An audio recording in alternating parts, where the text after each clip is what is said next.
ওনার নামটা তো যেটা আমরা এদেশেরই এই ভূখণ্ডে বসবাস করি যার কারণে ওনার নাম তো আ সকলেই আপনি জানতামই মালুম।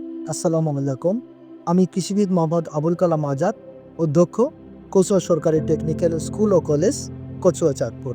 শিক্ষার ক্ষেত্রে ওনার যে অবদান, এটা আমরা বাঙালি জাতি হিসাবে যদি আমরা অস্বীকার করি তাহলে এটা মানে হবে না।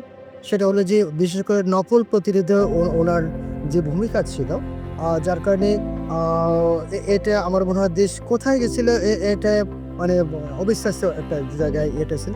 এরপরে যখন বিগত যে সরকারের আমলে তো শিক্ষা ব্যবস্থা কোথায় চলে গেছে এটা আমরা শিক্ষার্থীরা যারা জড়িত বা আপনারাও অনেকটুকু এটাই জানেন।